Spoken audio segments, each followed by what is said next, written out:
Welcome everyone. I like to welcome everyone in our second session, where we are discussing the first module. Where so far in my first session, I have discussed about understanding the concept of financial planning. That we have discussed 1.1. Okay, now we are going to talk about the next part. In this part, we're going to talk about how we can understand the need for the financial planning. So discussing the need for the financial planning, we need to understand that when it comes to financial planning, it aims at ensuring that household or an individual have an adequate income or resources so that they can meet their current and the future expenses and their requirement. So having said so, financial planning is all about streamlining the income, expenses, assets and liabilities, what an household or an individual can take care so that they can have a better assessment of the current and the future needs of the fund. So we need to make sure that when it comes to analyzing the financial planning and determining how much we can work on at the present situation, we need to understand that financial planning help us to bridge the gap as an investment advisor. uh, what all forms of expertise we require to understand the dynamics of the product on the one hand and the need of the client of the other hand. So basically, when we are talking about financial planning, we need to also think like an investment advisor. That way, we can understand the or analyze our present situation in better appropriate way, and then we can work on suggesting the required products, what can be suits to our requirement or what can be suited to some other person, or he or she, if he or she is looking for such kind of assistance when it comes to the financial planning. I hope this part is clear with all of you. Okay, going further, if I talk about the role of a financial planner, so imagine as an individual, how much we can assess our situation and work on those situations in much more appropriate way. That definitely will help us in our long build-up scenario. But at the same time, if I talk about as a financial planner, imagine if I'm good with assessing my present situation and work on an appropriate scale to meet our present and future needs and expenses. Then if I talk about as an imagine if I start working as a financial planner, so what all needs and requirement I need to have.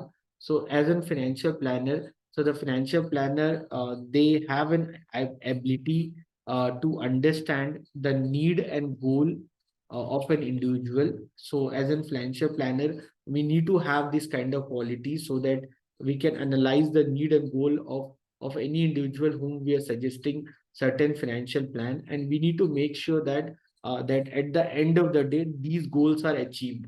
Okay, analyzing the need, creating the need, and discussing this need will not be appropriate till the time these needs are actually being achieved. Okay, so that is also very important thing. Okay. Okay, 1 minute.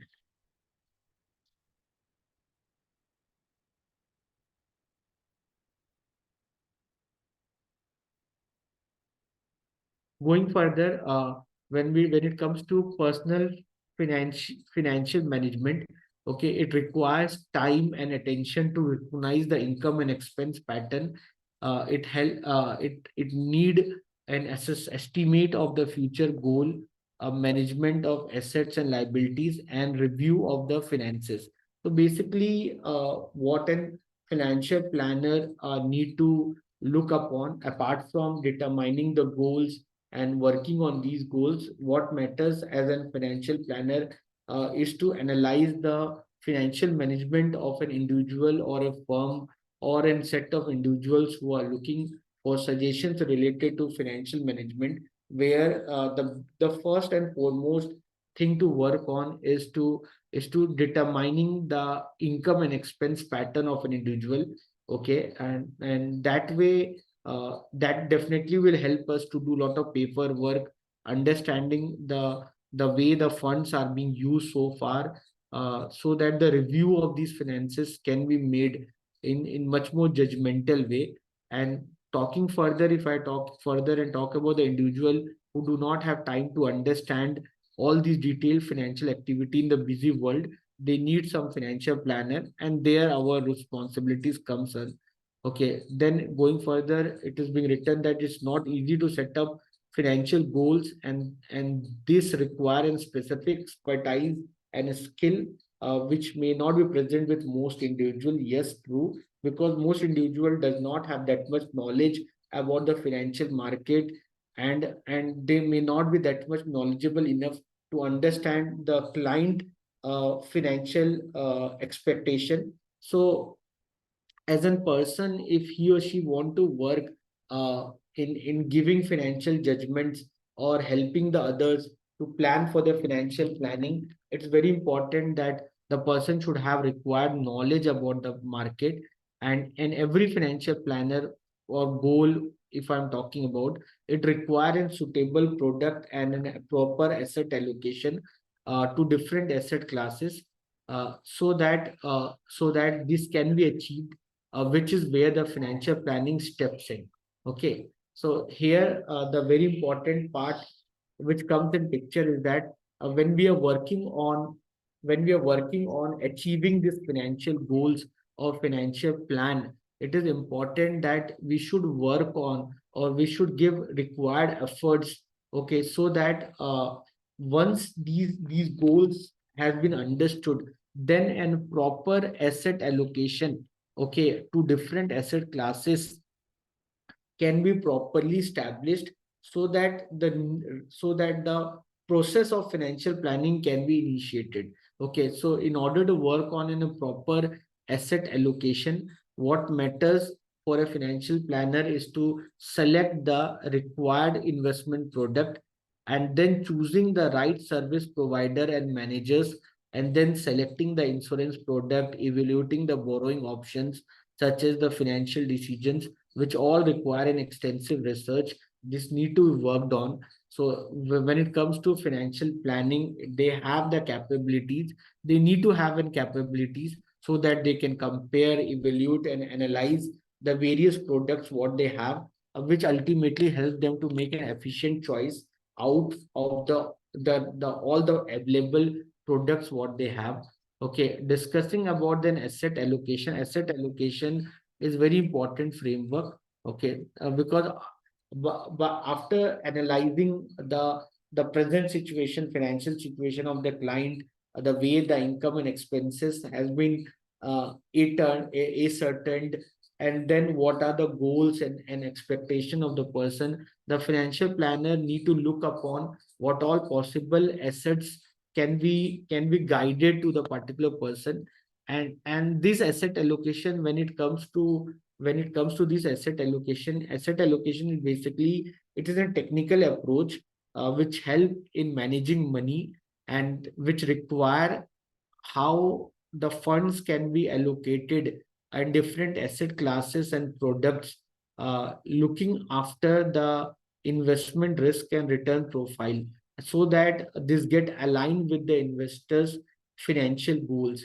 And then once these being done, once the asset allocation in different asset classes is being done, then a continuous monitoring of the current and expected performance of these asset classes by updating or changing the weight of each assets whenever that require, that need to be worked on, that all requires an expertise knowledge on the financial assets. And it is a role of financial planner to work dynamically, looking upon, not only looking upon the asset classes where the investment is being done, but along with that, the financial planner need to be aware about the changing market and product performance. Okay, and how these changes and performance can meet with the need and the status of the client. That is what is important for a financial planner. So I hope you have understood what all we have discussed here. Okay, going further, if I talk about how financial planning is different from the typical financial advising services, you need to understand that financial planning require a set of process where the client, along with their overall needs and goals, should be the core of everything which need to be done. Okay, so other financial advising services would normally look at meeting just the specific need, like advising on stocks or debt, but the relation with the other aspects might be missing with the other set of advisors. When it comes to financial planner, the financial planner works on goal setting, because goal setting, when it comes to goal setting, it is a central part of the financial planning process, and all efforts are then directed toward meeting these goals. Okay, so when we talk about financial planning, financial planners, based on these goals, they work on the asset allocation in different asset classes. Okay, and then they keep on monitor them periodically to make sure that the current and expected performance should be gauged on the regular way. Okay, so financial planning efforts is a comprehensive process, as it cover all aspects of client personal financial requirement, including retirement, insurance, investment, states, and other things. Okay, so financial planning look to ensure that the all financial activities are are are at the cross purpose with each other. Okay, so that these investment product help a financial planner to work on a better or an appropriate asset allocation for each and every individual. Doesn't matter they are old individuals or they are newcomer in the world of finance or newcomer in the world of earning group. And every individual, if you cannot design the same plan what you design for an old person uh, to the normal individual who had just started earning. So definitely the advice differs from person to person. Maybe for a retired person, you suggest a more allocation on debt products, while for a young income earner person, you suggest more exposure over equity. So that is what require to work like a financial planner, where the financial planner look to select what is right for an individual, and that would differ from person to person. I hope you are getting this part, and this takes into account both the returns as well as the risk, which is vital. Okay, so that might not happen for a normal financial advice, but when it comes to financial planner, they make sure that they work on the goal setting. They make sure that they work on the goal setting. They work on the goal setting of individual after analyzing the financial needs. Okay, and after analyzing, after creating or after judging the goal setting, okay, they make sure that they work on suggesting an appropriate investment class, suggesting an asset allocation where all the investment product need to be worked on. And after suggesting the asset allocation, and once that is being done, okay, they make sure that they do a continuous monitoring of the same, monitoring and rebalancing of the same, so that the required financial objective of the client can be achieved. Okay, so I hope you understood this. Okay, so far this much I'll do in this session. I'll discuss further more in the next session. Thank you everyone. I'll see you all in next session.